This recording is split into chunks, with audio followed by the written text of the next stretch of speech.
Okay, we are live.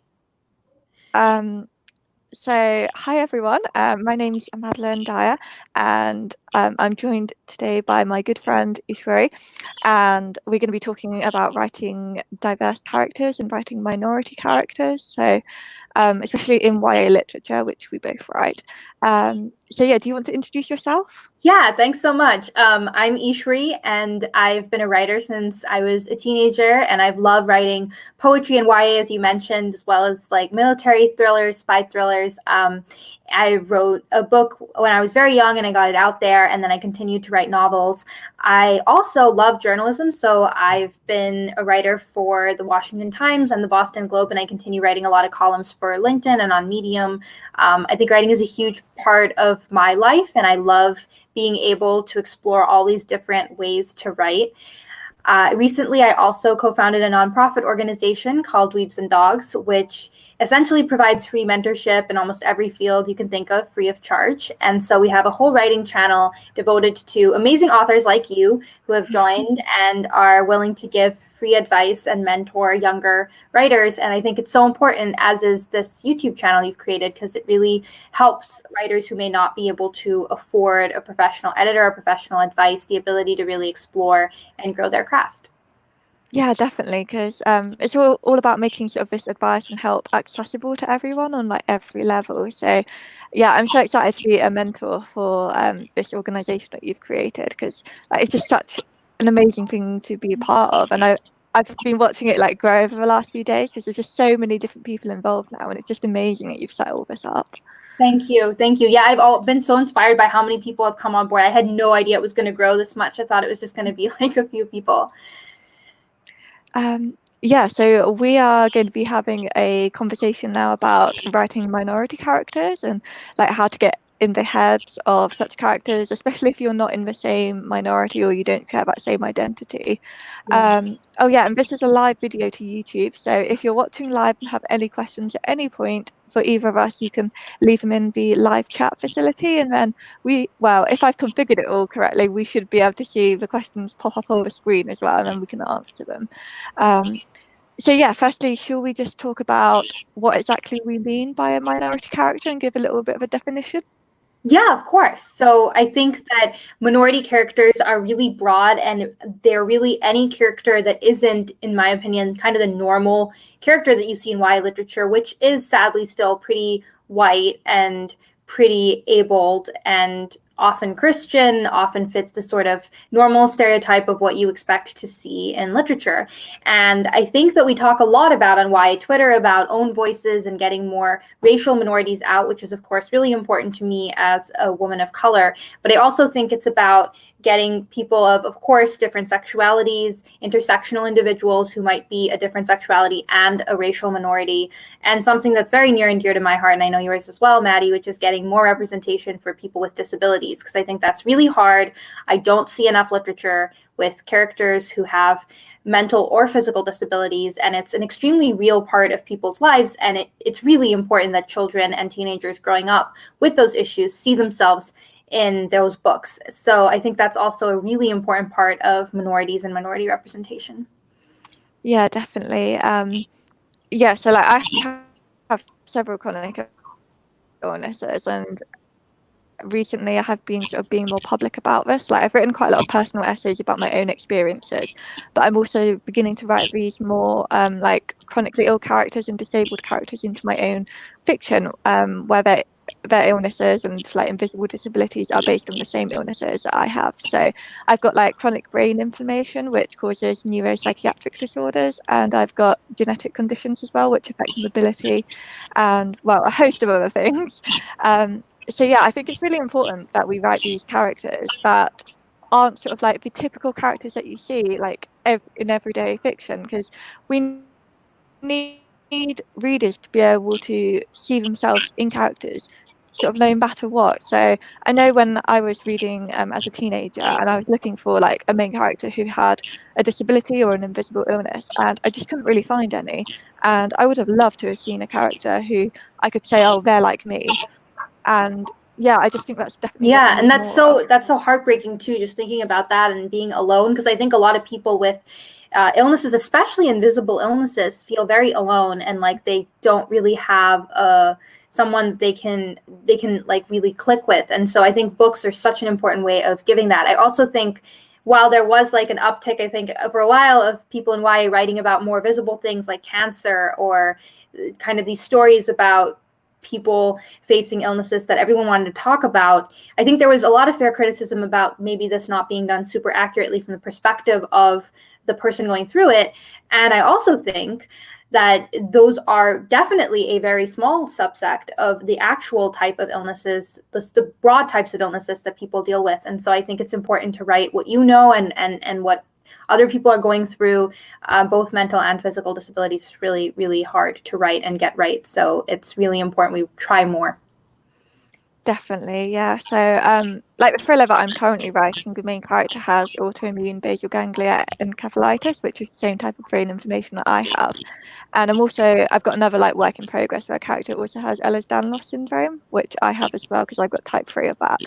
And I do feel that when I'm writing a character that shares my own disability, I feel like there's a lot of weight on me. Like I have to get this character right, and that can be challenging, because chronic illnesses and disabilities affect us all differently. And I do get worried that someone else with the same illness or disability that I've written into my character, like a disability that I share, will then say I've portrayed it incorrectly. And even though it's true to my own experience, I don't know why, but this is one thing that does like weigh heavily on me, and I do worry about that. And I know I've spoken to other authors about it, and they've said like it's unlikely to happen if I'm writing from my own perspective, because others with the same condition will know how everyone who has it does have a different experience. And I think mainly it's like my fears stem from portraying my own disability in a harmful way. And I'm just so like conscious that I'm writing this character who is a character who I would have loved to have read when like I was a teenager, and I just don't want to do anything wrong. So yeah, what are your thoughts on sort of like fears that someone might have, like even when they're writing an own voices character? Yeah, I think that's really, really just so telling and kind of you to share. I think I've definitely faced this not only in writing, but in my career in policy, because in my day job, I'm a lawyer. And I think that there's this pressure that you represent all of your minority statuses to everyone else. Like I am what it means to be an Indian woman lawyer. And I think it's really hard and it's a lot of pressure, and you feel like you are not doing justice to your culture if you don't talk about what you've been through, and you're not doing justice to your disability if you don't get it right in a way that everyone who has that disability can really feel and click with. And I think that's so much pressure, and I think it comes from the fact that there just isn't enough representation out there, because no one thinks that when a white author writes about white people, hey, you're talking about all white people, you're talking about all ableist people, like, you know, everybody who is, you know, Christian and healthy and all this. We know you're not talking about all of them, because there are 10 other books, and those 9 other books that you didn't write explain those different perspectives. And so you can just write you. And I think that there's so much pressure as the only minority writing about it, or as one of the very few, to get it right and to make sure that you're not stereotyping and that you're saying things that are broad. And I think I struggle with that as well, so that you can appeal to everyone, but being specific enough to share that this is a human with other emotions and talents and skills that define them, and it's not just their disability. So of course it's going to be specific and have a voice, and that's also so important, so that the character isn't just their minority status or their disability. Yeah, definitely. Because so often in fiction, you'll see like a character who, well, I know I've seen characters that are disabled and written as disabled characters, and it's like that's their only defining characteristic in this book. And often they're portrayed in a way that they're sort of like a burden to the main character. Like, it's very rare that like you do see a main character who is sort of like disabled, although it's becoming a lot more common now. But yeah, like when I was like growing up and reading books, like you get sort of like the one sort of like disabled character if they were included at all, and it would be the disability that was like the only defining characteristic. So yeah, what you're saying about being sort of like a well-rounded character and like believable, and like they've got to have like their motivations for everything, hopes, dreams, like exactly what you put into any other character, because the disability or like the sort of like what makes them a minority character should not be their only defining character trait. I completely agree with that. And also, it's not only is it so much pressure, it's like you're writing this character and you're trying to make sure they're well-rounded, and then people are going to talk about the disability and they're going to focus on the disability. So how do you get around that, and how do you do a good job of putting it out there? It's tough. It is tricky, yeah. And like with my current works in progress, where I've got two on the go at the moment. They're both thrillers, and although like both my characters are chronically ill, the main focus of the book is not about their illness. So like they're both murder mysteries, and you've got these chronically ill characters and like disabled characters who are like solving these murder mysteries in the same way that like you see able-bodied main characters solving mysteries. So I think that's like how I want to write my chronically ill characters, because I don't want it to be focusing just solely on their illness. And although like their illness, it does affect the plot in some ways, I wouldn't say the illness is used like as a plot device or as a sort of defining thing about the character, because you can really see that like any of my characters that are sort of like own voices, they have a lot of depth to them. Well, I hope they do. I mean, you did critique some of my chapters, so yeah. Yeah, no, I think But yeah, that's really awesome. And I know so many people use the disability, like you were saying, as like a plot device or to motivate the main character. Or here's this inspirational thing that happens, and that's not. yeah. It's not a positive thing. It's actually, I just read this thing this influencer posted on LinkedIn a couple days ago talking about how, and he really posted this, was like it's worse than being blind to like have no vision in life. And I think people say these stupid, insensitive things where they make fun or light of an illness to inspire people or to say, hey, like these people can be inspirational too, and treating them almost as like non-human or not recognizing how serious these illnesses are. And so I think it's so important what you're doing.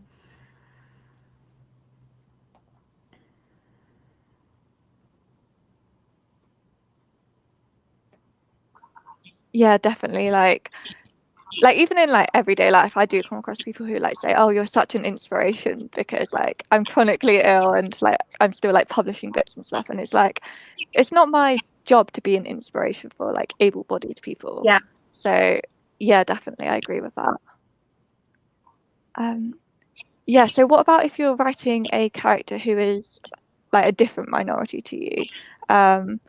Like I know there's been a lot of debate about this as to whether we should be writing these characters if we're not part of the minority, because we don't want to take up that space and take it away from writers who do have that identity and are also writing those characters. So what are your thoughts on this? Yeah, so I really love when everyone writes diverse characters, and I think I understand the debate, and I think that it's so important to not take away the ability for minority authors to also succeed in this space.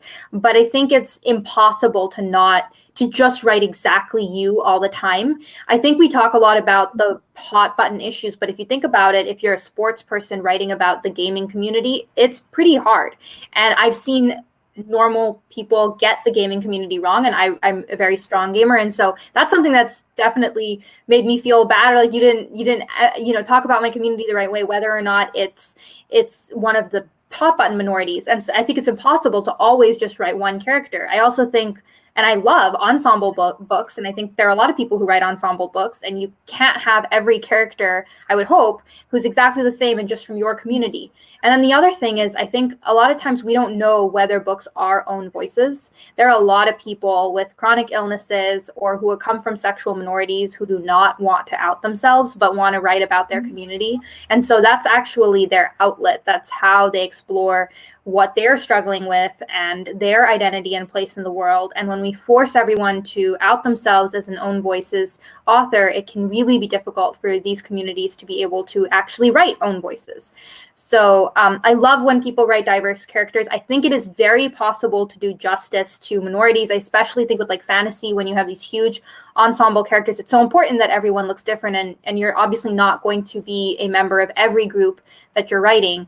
And I think it's so important to do it well and with intentionality. Okay, we seem to be having a little bit of a problem with the internet now. Oh. I'm not sure whether it's me being broadcast or you. So okay. Oh, you're back Cool. now. Okay. I don't know. I can see me on the screen, but I'm not sure what you're seeing. When did I cut off? I could hear you saying about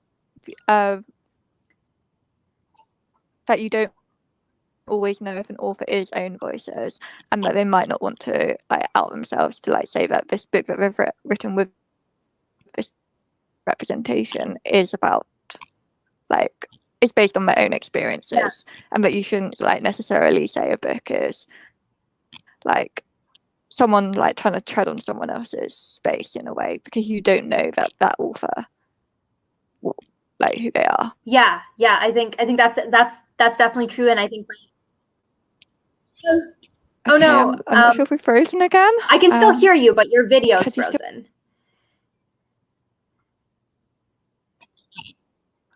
Okay, right, as I can hear you. So yeah, if we just continue then, I think, because I'm not sure like. Yeah, I mean, we should still be like audible for people on YouTube watching. So, okay, let's continue. Yeah, awesome. I think my main points were that a lot of people don't want to out themselves, and second, that you have to write ensemble casts, and hopefully we would have ensemble diverse casts. So obviously, you wouldn't necessarily be from every single group that you represent in your book, and that you should represent in your book.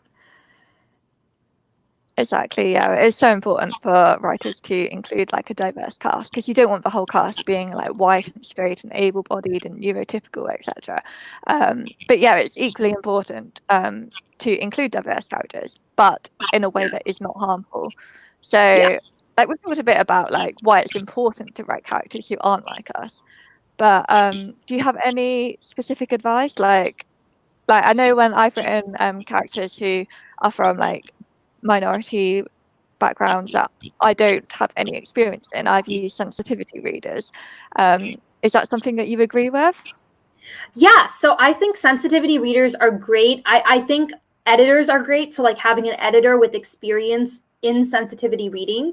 I think sensitivity reading should always be taken with a pinch of salt, especially if the person who's doing the editing isn't a professional editor, because yes, you want to look for stereotypes, but I think it's an illusion that one person can speak on behalf of their community. So I think a lot of sensitivity readers are people who feel very passionately about their community, but definitely have one perspective about that. So I've had people ask me to read if an Indian character sounds Indian, and it's just because it's my experience of being Indian doesn't mean that it's everybody's experience, and there's so many different voices and different backgrounds, and they sound completely different, and they've lived completely different life stories. So it's really hard for me to tell you whether or not you've written an accurate Indian just because you haven't written me accurately. So I think always sensitivity reads should be taken with a pinch of salt. For me, I found it more helpful to talk to editors, because they will be like, hey, you didn't do enough work or research into this part of the culture, or this is a really offensive stereotype that could be taken the wrong way, because even if it is true for some people, and that's a specific skill set, I think, and it doesn't matter what their identity is. There are a lot of really good editors who can do that for a wide range of minorities, and so that's I think definitely an awesome tip. I think for me, my biggest tip, if you want to write characters who you are not a part of, is to know people who are a part of that minority. I tell people this all the time: do not write minorities you don't know. You don't know people by reading a blog about cancer. You don't really know what that's like. You're not going to know enough just by talking to someone or by doing interviews. If you're writing like a YA book, I feel like it's about voice and it's about personality. You really have to know those people. And so like, don't absolutely write women if you're a guy, but know women, like be friends with women. Like, what do they actually talk like and sound like? I think this is a notorious example where we've seen a lot of adult authors, I think especially, get women wrong. And I think that's true of any minority. Like if you want to write an Indian character or a Black character or a character with a specific disability, know people who are part of that group and what their experiences are. Know them well. You have to be good friends with them, I think. And then you can write them, and you have to really be good friends with them. You have to know what their voices, what their struggles are. And if you don't know that, then go make those friends and then write about it. But don't write about it just from what you think you know about that group, because it's probably stereotypical and wrong. Yeah, definitely. Like I know that I've had a few people come to me because I'm like an author with invisible illness and disability, and they've come to me asking me to sort of like critique their character and like just they basically want me to say, oh yeah, this is all okay, so you'll be fine for disability representation. And it's like I can provide feedback from my own experience, but I can't say that, yeah, this is like a good representation for every disability. But I also get a lot of people like asking me to sort of like do sensitivity reads and like checks on like these characters for disabilities that I have no experience with myself. And they're kind of like taking with you that if they get a reader to sort of like edit it, because I also work as a freelance editor, and they just assume that if they get like one disabled editor to read it, it's going to be absolutely fine for every disability. And I just think that that's just where they haven't done their research properly, because if they'd researched how to write like minority characters well, they would realize that you can't just get like one person's view. But even if you do get one person's view, you've got to make sure that they're actually got experience with the character's like disability that you're asking them to read. And yeah, it's just like, it amazes me how so often people kind of like come to me and say, oh, I need to hire you as an editor because I've got a disabled character. But like, even if I do give like the feedback and like point out to them these like harmful representations that they've got like permeating through their manuscript, they often are quite resistant to make the change. It's like they just want my sort of like stamp of approval on their manuscript. And they're kind of like just saying, they kind of like just want to employ me in a way. So then if someone challenges them later on it, they can say, oh, well, I actually had a disabled editor look at it and it's fine. But yeah, so I think if you are writing a character who has a different like background to you, or is a minority character that you don't have any experience with yourself, that if you're getting these editors or sensitivity readers to read it and give feedback, you've really got to listen to what they're saying and do more research. And I know when I've used sensitivity readers for my own writing, I have used more than one for like each of the aspects that I'm like, looking at. So in one of my books, it has a character with autism. So I like searched for sensitivity readers who could read for that portrayal of autism in my book, because I needed to make sure there was no sort of like harmful representation or no like stereotypes that I was inadvertently falling back on. And yeah, I got 2 or 3 sensitivity readers reading it, and although like they all picked up from like the same things that were throughout my manuscript, each one also found like extra things that I didn't quite. Oh no, you broke up. I can't hear you. And I just found that so useful. Your picture has gone. Yeah. Oh, you're back now. Yes, you're back now. Yes, I can hear you. Okay. Yeah. At what point did I cut out? So you're talking about getting sensitivity readers for autism. Yeah, so yeah, I had some sensitivity readers for my book, A Dangerous Game, which has one of the main characters in it does have autism. And I used multiple sensitivity readers for that portrayal, because I found that each of the sensitivity readers, although they all picked up on like the same things, each one also found like extra things that the others didn't pick up on. And I just think the more sort of like opinions you get on these characters that you're writing, like as minority characters, and the more sort of like feedback you get, the better the portrayal is likely to be. And I just think it's really important not to just assume that just because you've had one person read it, that it is absolutely 100% fine. Because like you were saying, like one person does not represent the whole like minority group.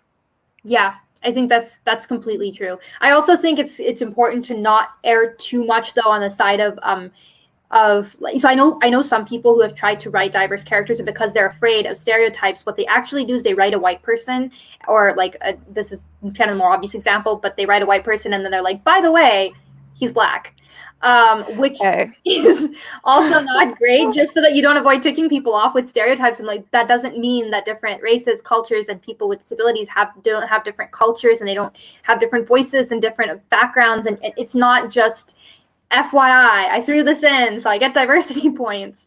That's not, I don't think, I've seen so many books, even well-intentioned liberal YA authors do this when they're writing minorities, especially I think like racial or religious minorities, where it's just like, we're going to otherwise pretend they're totally the same as everyone else, but I wanted this diversity point. And I think that's equally harmful, even though, yes, you don't have to, your sensitivity reader isn't going to say you were offensive or stereotypical. It's still really not. I feel like we need more diverse voices in YA literature, not just slapping on like a diverse title for diversity points. Yeah, definitely, because then it's like you're kind of only doing it just to like say that you're a diverse writer as well, and that you're sort of like not just like sticking to like these cis able-bodied like white male characters. But yeah, you've got to think of these characters like as actual people as well. And like I know I'm just thinking about a couple of books that like I was asked to do like these sort of like editing for that had like these disabled characters. And one of them, I was pretty certain that the author just decided at the end, oh, I need a disabled character. So we just decided this character is just going to have the disability. And they basically just put this character in a wheelchair. And there was no mention of like why they were in a wheelchair, like anything that sort of like related to them like as a character. It was just like this extra thing that was added on. And while of course like if you have a like character with a disability, you don't need to like explain the disability, because that's like I hate to have to like explain myself. And I'm not a wheelchair user, so like I didn't feel like that comfortable sort of like giving feedback on the portrayal of disability in this book, because like this author I think had chosen me as like the editor because they heard that I was disabled and just assumed that all disabled people are wheelchair users. And yeah, that's like really harmful. Yeah, and I And think like that's the black friend check mark. I have a black friend, so I can't be racist. Like that's yeah, used a lot for opinions, and I think that's so harmful. And it just really describes an entire minority or culture as a monolith, which, yeah, I just can't believe that. yeah. So like, yeah, it really is important that you don't sort of like at the end of writing, you don't just Yeah, suddenly decide that, oh, this character is going to be a minority just to like tick this box, yeah, because you're not giving a sort of like thorough or well-developed view or representation of like a diverse or minority character through doing that.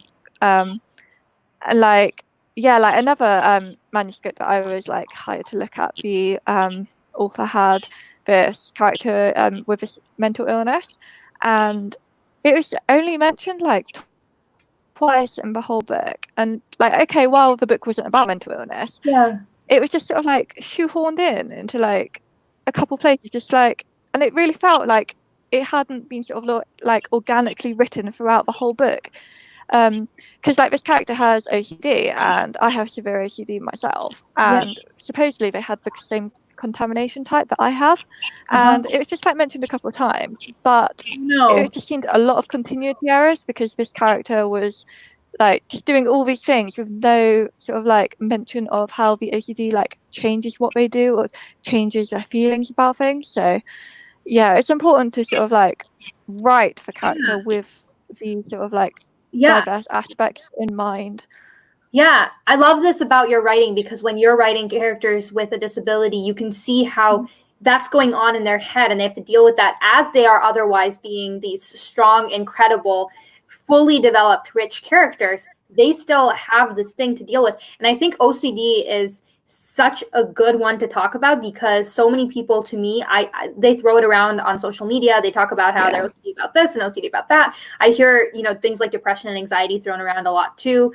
Even schizophrenia, even more serious mental illnesses, I see these words being thrown around by people who don't have it, and it really takes away. And I think that's why this author must have been looking at this online and thought, hey, apparently you can just be a little OCD about this thing. And that's really offensive. And it really takes away from people struggling with this. And it also takes away from their ability to find communities and characters that they can identify with and respond to. And I think there's so much stigma about being public about these things, because you don't have the pretty version, which isn't actually even a real version.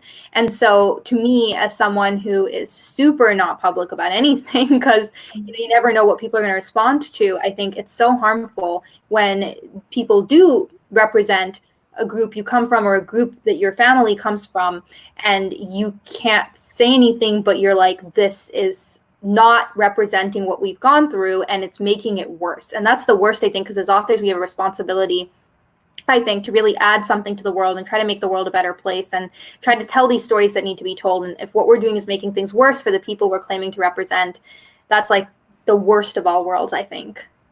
Yeah, I definitely agree, because like we have sort of like got this almost like moral like thing. We've got to be aware of the implications of what we're writing about and like how it could affect like real people.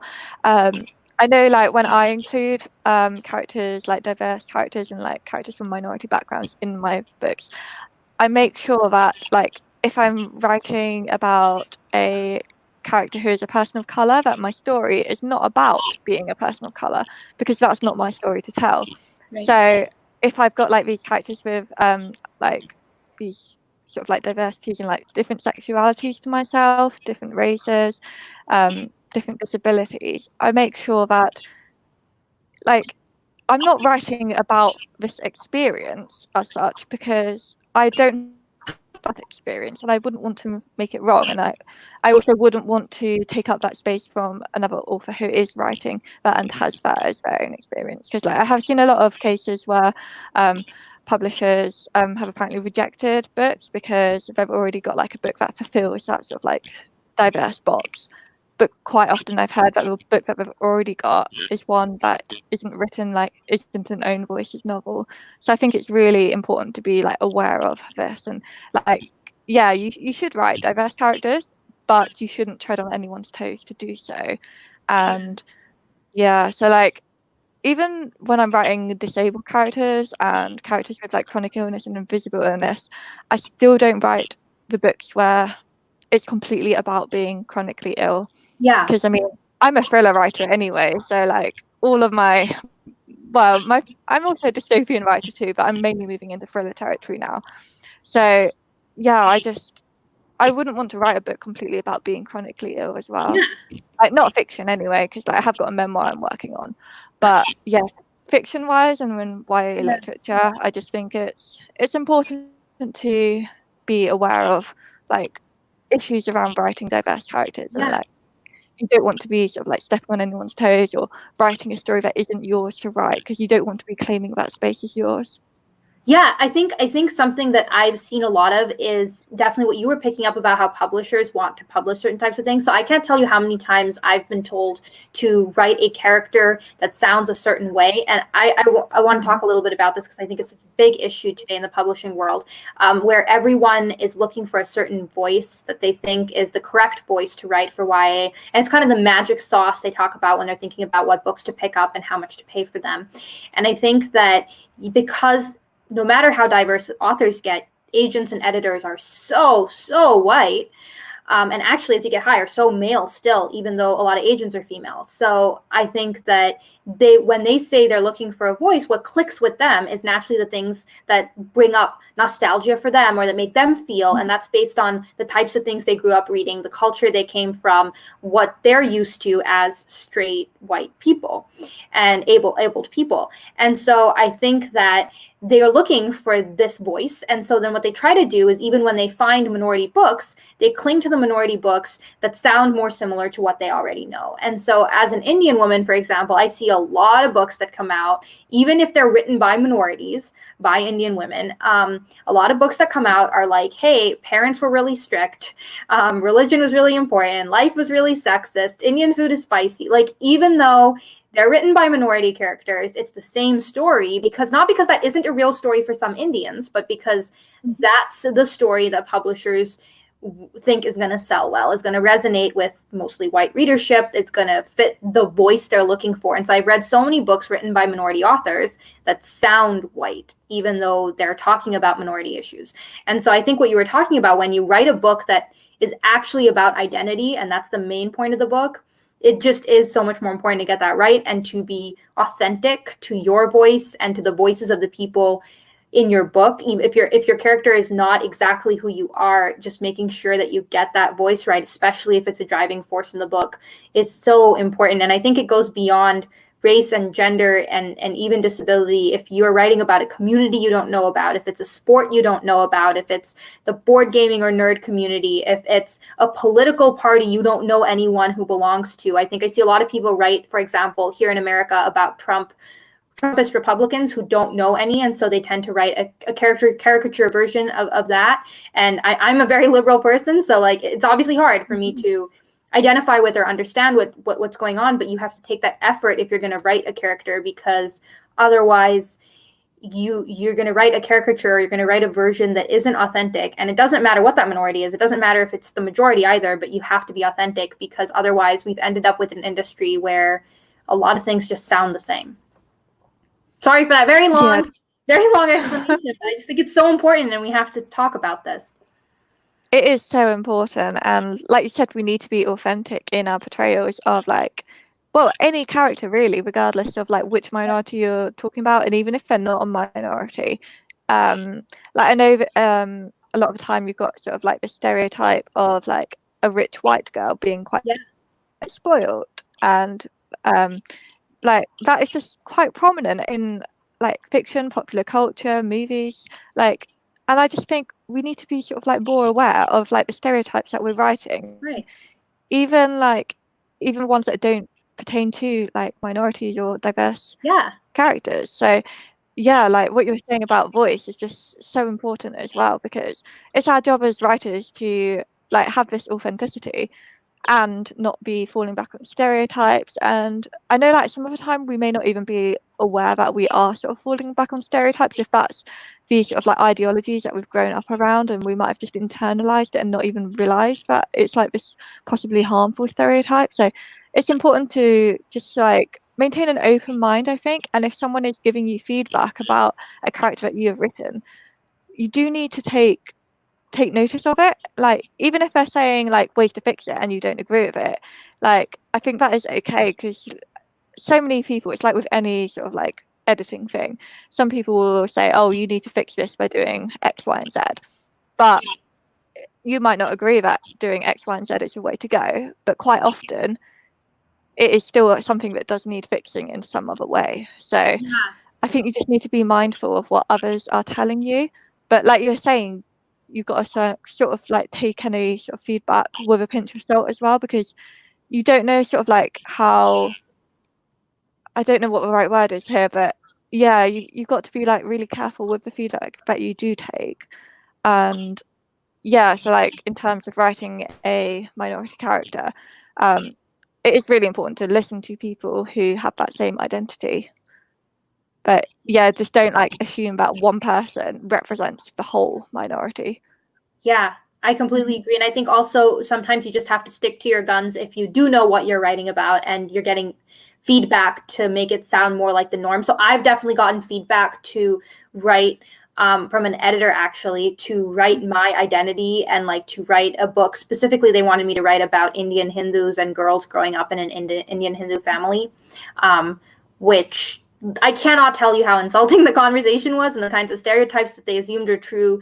But part of the reason I don't want to write that is because of how much I'd have to push back with like, no, this wasn't my experience. I don't want to write this thing that isn't true. Like my parents were very progressive. I don't have this parental fight story that you want to cover. And I think it's really hard to push back sometimes because it is sacrifices as an author. Like there might be an editor like that who's like, yes, I will publish this if you write it, or I will agent this if you write it, or you already have this awesome book. The difference between whether or not we get it out is whether or not this character is a minority. This actually happened to a friend of mine who is writing like who's writing in like mysteries and horrors and thrillers, and that's traditionally a very white genre, and wanted to write an African American character, and they ended up caving, and because the editor didn't want to have to hire a sensitivity reader and didn't want to have a detective story where that was a focus, because he himself is not part of that background, and they didn't want to do the research and all these sorts of things. And so I think yeah, sometimes you do have to fight the good fight and push back, but it's so important to increase minority representation. So, and I think people understand. I think every author is afraid of getting out there and getting their work out there and then getting canceled because you got something wrong about a minority group. But if you look at the people who have been getting canceled or who have really gotten a lot of criticism, it's really people who have gotten it very wrong, have refused to apologize, have appropriated someone else's culture to make their quick buck without doing that kind of research. And I think everyone kind of backs off if your heart's in the right place and you give a sincere apology, or you're like, hey, I tried my best, here's what I did. And I think everyone gets that, and they're trying to support that. And so if you try your best, I feel like things do happen, and it's okay, and you're going to be fine. And so it's really about trying your best and being authentic and having your heart in the right place. You're doing this because you want to help people, because you want to represent people, not because you want to make a quick buck. Yeah, definitely. So yeah, like what you were saying about like if someone gives you feedback that you need to change your representation of like a minority character, and that sometimes you should fight it, because like their feedback could be wrong. But I feel that like you should only fight it in a way if they are giving you feedback on a character who you also share the same identity with. So yeah, because like say like if I'm writing a character with my own disability and someone gives me feedback and says, oh, you got it completely wrong, I'm quite confident in like my own experiences with living with this disability that I will fight back against that. And I say, well, like you may be correct in like your interpretation of like certain bits, but it's something that I've got experience with, so I'm more likely to stick with that. But yeah, if I'm writing say a character who's like a different sexuality or a different race and they say to me that this is problematic, then that is when I need to listen, and like we shouldn't like fight back and resist on it in those sort of situations. So Yeah, I think it's important to sort of like differentiate between when you should accept the advice and like take note of it and when you should like hold out to your own like true vision. Yeah, I think that's totally true. What I meant more was like if people are telling you not to write a minority because it might be easier to sell or because it might be easier to like for that reason you should push back. Definitely if you're getting feedback. And I think it's also about having a lot of readers so that you can tell where that person is, especially when you hire an editor or you're having a friend read. I feel like their opinion is a lot more correctly motivated, but when there's like an editor who's in the process who is thinking about picking up a book and is like asking you to drop minorities, that's where I would really take a harder look, and like ask like for sure if they're like you're not representing the minority correctly, that's why you should drop. For sure you should think about that and you should evaluate your writing. But if it's just like you should drop the minority because it's easier to sell, which I've definitely heard, definitely push back on that. If it's because they're like, hey, you're not getting it right, you're completely right, and I'm glad you clarified that, because if you're not getting it right, definitely take that feedback and try to get it right. Yeah, because like I have encountered quite a few authors who have been writing about disability when they themselves have no experience of it, and they've just been so convinced that what they're writing is correct, but it is based on stereotypes. So like, yeah, that is just like really harmful. So like I was so going yeah, to say, actually, going off of that. Oh, sorry, I didn't mean to cut you off. Go ahead. I was going to say, going off of that, one tip that I've given authors, at least when writing about my background, is if worst comes to worst, go against the stereotype. Like if you don't know how to make a decision otherwise, if there's like a small point that you're trying to figure out which way to go on, go against the stereotype, because it's much likelier that you're not going to do something harmful if it's against the stereotype, because then at least you're not adding to a narrative that might be harmful if you don't know any better. So like I've told people, when you're writing Indian characters, if you don't know any better and if you're insisting on writing it and you're not going to listen to me and you're not going to, or like this is really important to you and you're doing your best or whatever the reason might be, when you have to make a decision, go against the stereotype. Don't put them in science, not because there aren't Indians in science, but because if you don't know any better, you probably want to go against that stereotype. Don't make their parents super conservative. Like don't write the Black person who listens to rap, not because there aren't a lot, but because you're probably stereotyping in other ways. And so if you have to, and there's nothing else that you take away from this, please write against the stereotype, because stereotypes are usually harmful. And if you're writing a character with a disability and you don't know any better, the least you can do is to try and write them in ways that other people aren't, to show that there's a diversity out there. And so just write against the stereotype whenever possible. Yeah, definitely. And just make sure that what you're writing is sort of like grounded in research to some extent, if you don't have your own personal experience in sort of like this identity like that you're writing about. So absolutely. I would go further and say just don't write about identities if you don't have a close friend in that identity, because you probably don't know. Like I do think people should write identities they're not, but I don't think people should write identities they don't know. And I don't think you know an identity from online or from movies. Like it's not that hard to make friends. Go make friends. Yeah, definitely. Because I mean, it's all about making these characters, like writing them as actual people as well. Like that is like hugely important, because you don't want to just be concentrating on like the aspects that make them a minority character. So you don't want to just be like concentrating on the one thing that makes them different to your other characters, but you still need to like show them as actual like real people. Yeah. And yeah, like as like a writer with disability, this is something that I've noticed a lot with like disabled characters, where like often the disability is the only sort of like defining trait about them, which like we did mention earlier. But it's like you'd get all these like amazing, like fully fleshed out characters who were able-bodied, and it's just like, well, why can't the disabled character be so like well written and three-dimensional as well? So yeah, I think that's a really important point. You want to flesh out, and I think I create like a little character sheet for everyone I write, and especially when you're writing a minority and you don't know what to talk about, I think people tend to insert like what we were talking about, those stereotypes, because they're like, well, character development, I guess the person with disabilities needs to be inspired, or you know, I guess the person who's Indian needs more freedom.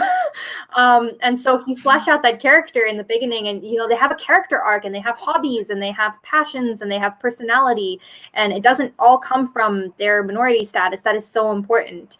And you stick to that, and don't just insert when you don't know, don't insert their minority status. And I think you're right, especially about people with disabilities. And I think people with disabilities, to me, is one of the areas why it gets the wrongest. Like I see this in a lot of minorities, and I think the industry has a lot of places to grow. And I think we are really trying to grow. But I think with people with disabilities, it's harder. And I'm seeing that like we still have a long way to go there. And I think part of the reason is because people have heard this narrative over and over again, whether it's on social media, here's this inspirational story, or they know one person with an illness that's visible, and then they go ahead and apply that across the board. So I think it's one of the places where we need to do the most work, and also one of the places where we can do the most good, because for people with invisible illnesses, and especially people and teenagers with mental disabilities, it can make a world of a difference to see good representation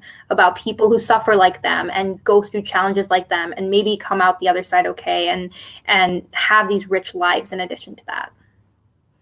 yeah, like we all need characters that like we can identify with and relate to, and like we need to be able to see ourselves in fiction.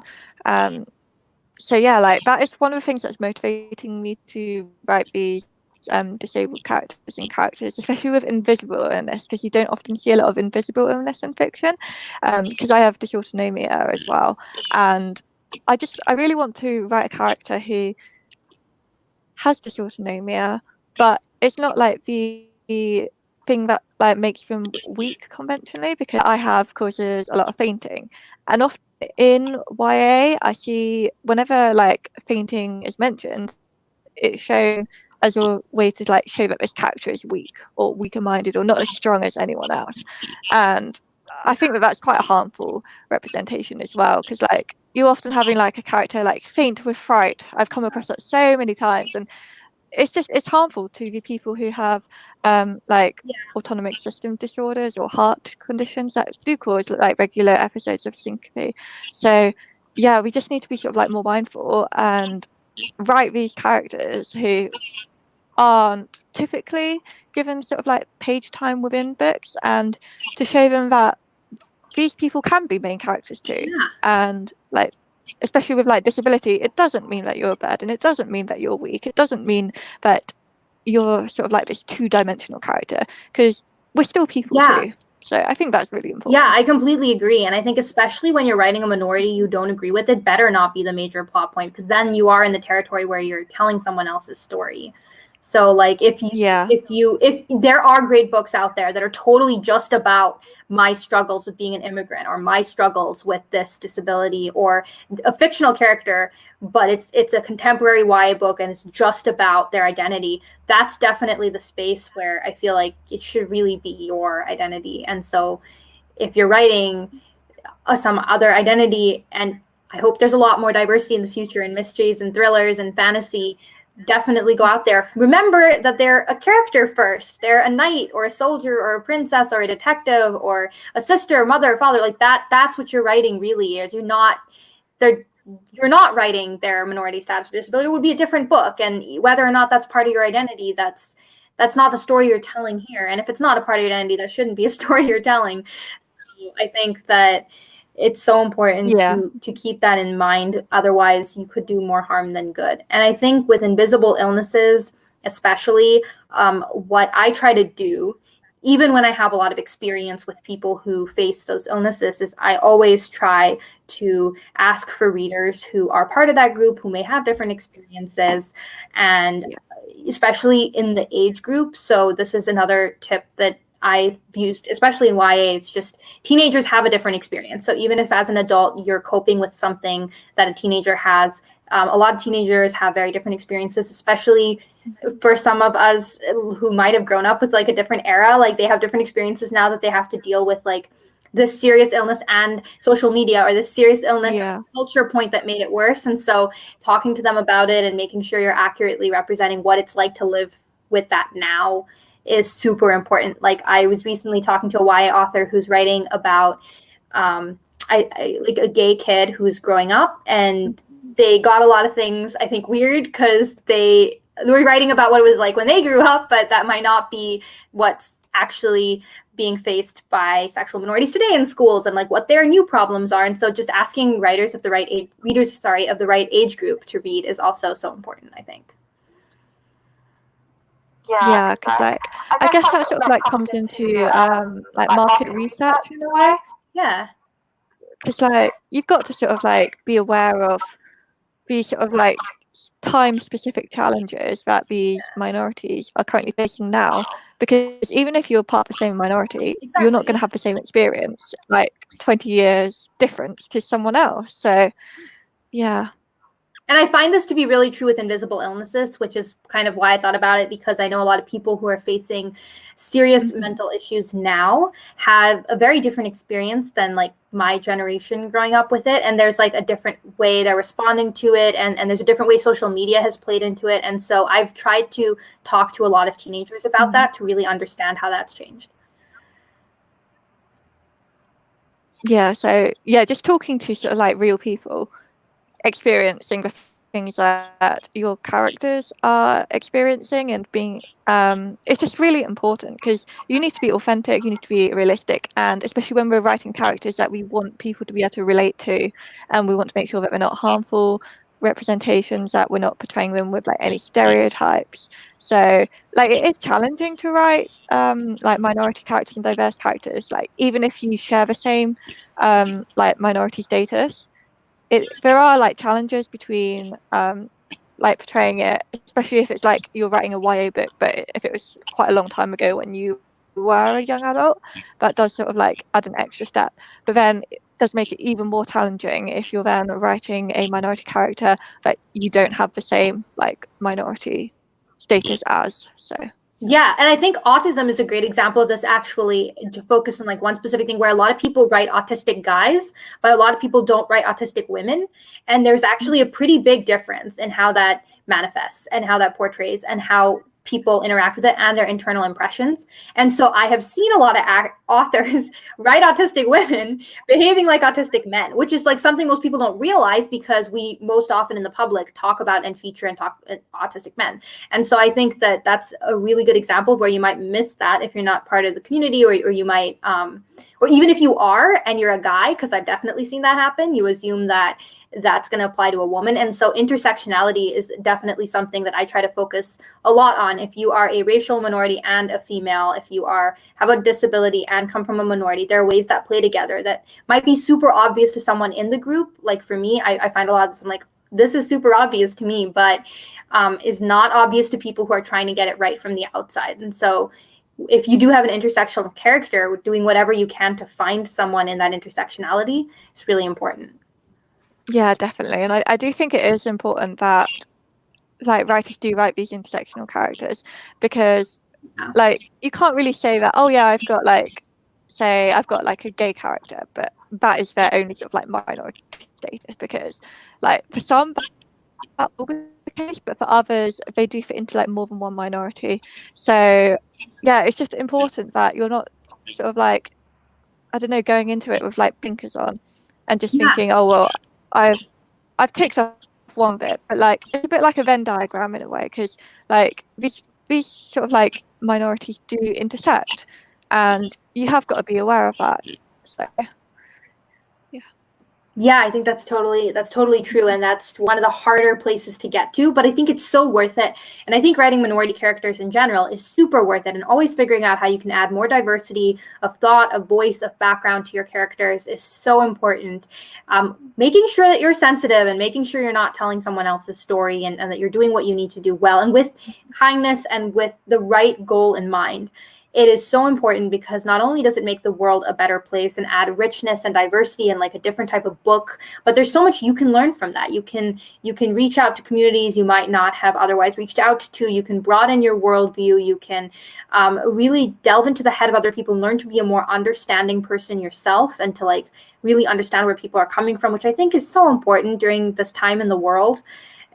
Politically, economically, it's so important to understand people who come from different countries and different backgrounds and different social structures. And this is an opportunity, I think, for authors to really get this right and to expand their own horizons and become better people and make other people better people. And so I really hope in the future that this is a motivating moment, and that this is something that people can jump on and can get better at for their sake and for the world's sake. yeah, definitely. So which books would you recommend that have like really good sort of like diversity within them and really good representation of like these minority groups?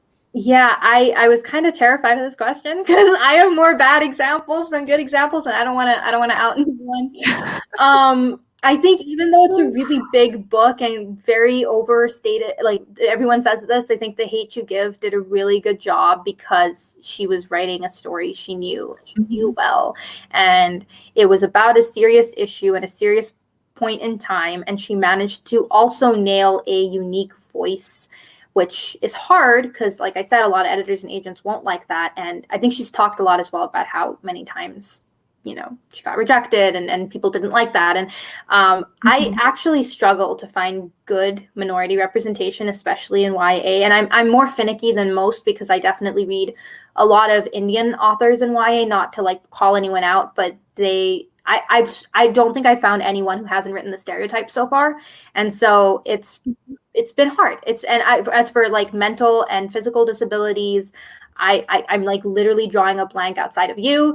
And I think I've really struggled, and I can enjoy a book and get over it. And I think that's hard, but it's possible. Like I'm luckily able to like just ignore it and be like, okay, I'm gonna enjoy the story for what it is. But I haven't seen a lot of the kind of representation that I want to like call out, and I've seen a lot of people do it so wrong that that's what's sticking in my mind right now. Right.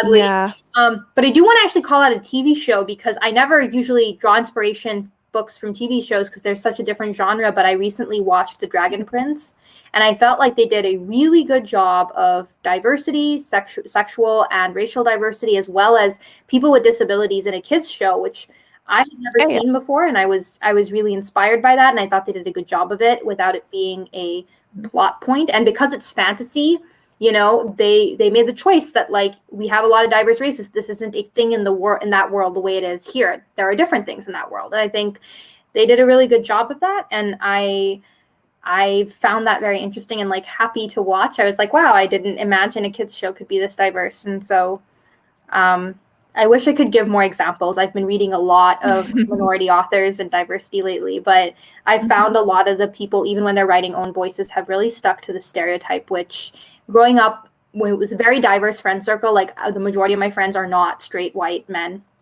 abled men. And so I just know so many people, so many different backgrounds, that I don't feel they're really adequately represented by the characters people write, sadly. Okay. Yeah, like I've been thinking a lot about representation in YA fiction particularly, and I recently read a couple of books by Juno Dawson, and definitely recommend. Like the most recent book I read was Meat Market, and that's like got really good LGBT representation in it.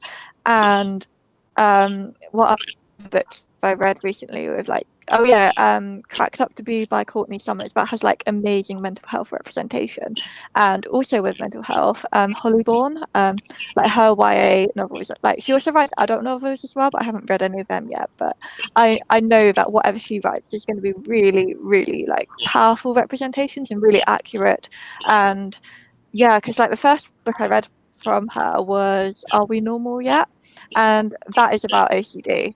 And it's just, I've never seen OCD portrayed in such like a thorough, powerful way as that. Like it really dived deep into it, and she wasn't afraid to explore like it from like all these different angles. And yeah, that's like the book that really like got me hooked on all of her books, because I just felt confident after reading that whatever she wrote that also is about mental health, it would be accurate and not harmful. Yeah, actually, now that you talk about it, I'm trying to think, because I'm like so in the world of what not to do. I'm like trying to remember what to do. I also think that when you were talking about LGBTQ, I was thinking the Miseducation of Cameron Post. I actually thought that did a good job of like, it was a snapshot in time. So I think like what I was talking about how things have changed, but I really liked how it was. I thought that was done pretty well. I actually like, there are things that I don't like about Love, Simon and the book. So Simon versus the Homo Sapiens Agenda. But I will say that I loved how it wasn't, it was a romance primarily. And I think that that was something that was very needed as well, just to like have diverse characters, in that case, gay characters, where it wasn't the whole point of the book. And that was a long time coming. So I think that was also decently well done in the LGBTQ space. And my mind is still stuck with all the examples of what not to do. I'm like trying to think of better examples. Yeah. But like, yeah, I think it is important that we do recommend these books that have done it well. So like, if any like writers are watching this and they want to know sort of like which books to study to see like how like diverse characters like have been written before in successful and positive ways, and I think it's important just to like build up this list of books. So another one I want to briefly talk about is Scars Like Wings by Erin Stewart. That is a YA contemporary. Have you read it? Yeah, it's amazing, isn't it? Because like it's got amazing disability representation. So like you've got Ava, who's the main character, and she's like this burn survivor, and like it's all about her coming to terms with like the fire that took her parents and it's marked her body. But then you've also got like the best friend Piper, who is a wheelchair user. And Piper was probably my favorite character because she's just so well rounded. Her personality is just so fiery. She's so well developed, and she has her own full arc in the story alongside Ava. I hear you again. Sorry. Oh, can you not hear me? What? Can you hear me now? I could hear you. I could hear you say "hear me now." You're frozen a bit now. Okay. I think you're frozen now. Okay, I'll be back. Like, it's probably my Wi-Fi. Okay. Okay. I'm sorry. Yeah, I don't know whether like, I'm still being broadcast. I heard a few words at the end there, but I think I lost. Yeah.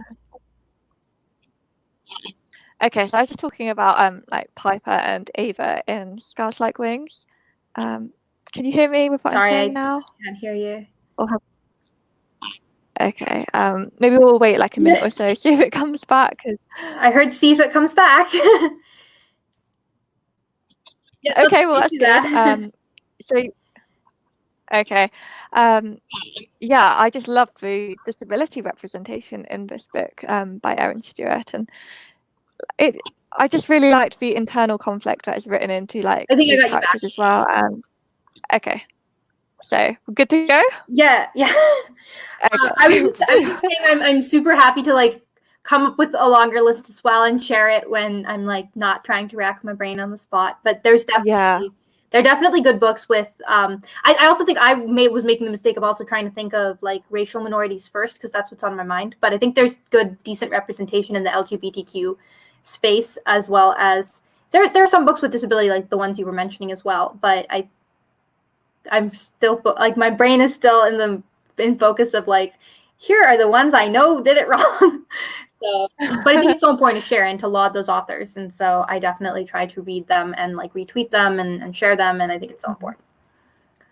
Yeah, like have you read Forget Tomorrow by Pintip Dunn, or like any books by her?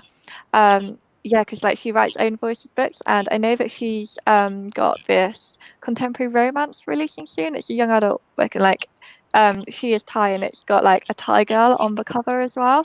And I saw a tweet from her recently about saying like how like her 12-year-old self would have been so excited to see this book she'd written with like this Thai main character on the cover. So yeah, like I love all of Pintip's books. So like I'm just like a massive fan of her writing. So, but yeah, other books that I think do sort of like diverse characters as well. Like I'm mainly thinking of it from like a mental health point of view because like I have been reading a lot of books at the moment that look at mental health, mainly because of my own sort of experience. Sorry, I think you're frozen. Oh, you've lost me again. Yeah, shall I keep talking? I don't know whether like when you lose me, but whether we're still being broadcast. Are you still there? Yeah. Okay. Well, yeah, I'll just keep talking, and then like, yeah. So yeah, one of the other books I really like is Paperweight by Meg Haston. So yeah, I don't know. Can you hear me still? You're cutting in and out. I think you're a bit frozen. I can hear you a little bit. Okay. Like, yeah, you're frozen again. Okay. Well, yeah, I'm just talking about like. Okay, so yeah, I seem to be frozen. Well, I don't know like what is being broadcast because we're live to YouTube, so like readers and like viewers may still be able to hear me, so I'll just keep talking in case. But so Paperweight by Aston is just this amazing book. It's like so raw and poignant, and it's about eating disorders, and like the other books that I'd recommend that have been like about eating disorders as well are Wintergirls by Laurie Halse Anderson and Countless by Karen Gregory. They're just done like so well, and often like these books they're not just solely about eating disorders, like one sort of like isolated type of mental health. You've also got like other forms of mental health and like other mental I'm illnesses. hearing you a little bit. You're cutting in and out, but I can hear you. Okay. Eating disorders and mental health, and Okay. Okay. So yeah, like I really like when a book is about mental health, but it doesn't just isolate it to one type of mental illness, because so often you get like these comorbidities between like these mental illnesses. So like I have OCD and anxiety, and I've also experienced psychosis. So I really like it when like a book is talking about mental health, but it's not just about one specific type, because you do get overlaps and you do get several types occurring together. So yeah, in Paperweight by Meg Haston, you've got like anorexia nervosa, you've got bulimia nervosa, you've got suicidal ideation, self-harm, grief, guilt, blame, and it's all like it shows that mental health isn't just like this one isolated thing. I could hear you a little bit. I know you were talking about. Okay. I was just gonna Okay, message you. so I don't know if you're frozen. I think you're frozen. Can you hear me? I can hear you fine. So okay. I'm not sure like which one of our internets is like the culprit at this time. Like it definitely was mine earlier. So, yeah, I can hear you fine. So okay. Did you just want to sort of like summarize if you've got like anything further you want to say? I heard summarize. Okay, I can go ahead and summarize for sure. Yeah. And I'm happy to also, I missed some of what you were saying, but I totally agree about the couple of books I did hear.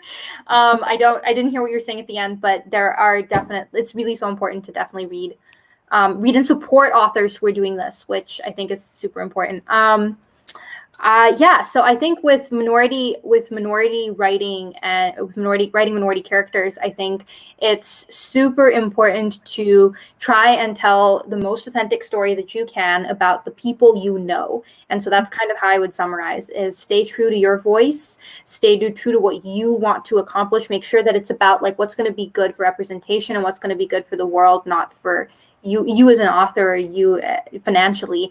And stick to what you want to write, but at the same time, make sure that you're telling stories that you know. So people you know well, if they have to be part of, if you're writing a minority group, make sure that the you know people well who are part of that group. Make sure you do as much research as you can. You're asking people to read the book who are part of that minority. That's true whether or not you're a part of the minority as well. And if you want to tell a story that's really just about identity, definitely you want to be a part of that group so that you know what you're writing and you know what you're writing well. And that's the story that you want to tell, and you have an authentic voice and you're going to stick to it. And I think it's so important to stick to that voice and to make sure you're not writing a stereotype. And if there's one thing you take away from this, don't write the stereotype. Stereotypes are true sometimes, but they're often not. And the fact that they exist is really harmful. So write against the stereotype if you can. Yeah, definitely. I agree. So yeah, like you're completely good. You're completely clear. Oh, good. Excellent. So yeah, just like don't write stereotypes, write against stereotypes, be mindful of what you're writing, and be aware that if you could you still hear me? I can hear you, but you're frozen. Okay. Well, yeah, just be aware that what you're writing, it will have implications for real people who share these minority identities. Like these characters that you're writing, you've got to be aware that people will be reading them and like looking to relate to them, and you also don't want to be writing a harmful representation, because that's only going to sort of like contribute towards existing stigma and stereotypes. And like for me personally, if I'm writing a character with a minority that I don't share or don't have like personal experience in myself, I'll make sure that if I am writing them, that I'm not writing about the experience of being a minority. Right. I think that's definitely true. And also, I think it's just a better general rule, unless you're writing like a very specific type of like literary or own voices book. I think it's a better rule that a minority status is just a part of your character. Even when it is your own minority, it's so important for people out there to see people like them doing things, not just being people. Yeah. So I think that's a great rule to have. Great. So yeah, I think we've covered sort of like everything that we planned to say in this discussion. Yeah, I think so too. So yeah, well, we've been going over an hour, so no worries at all. You're frozen again. I can't hear you, but thank you so much for anyway, I will let you. And all. I really appreciate it. I'm sorry if I'm talking over you. I can't hear you. But thank you so much for having me. This was definitely a lot of fun. Even despite the internet things, you're still completely frozen. But this was a lot of fun, and I'm so glad that I was able to talk about these things, and they're super important.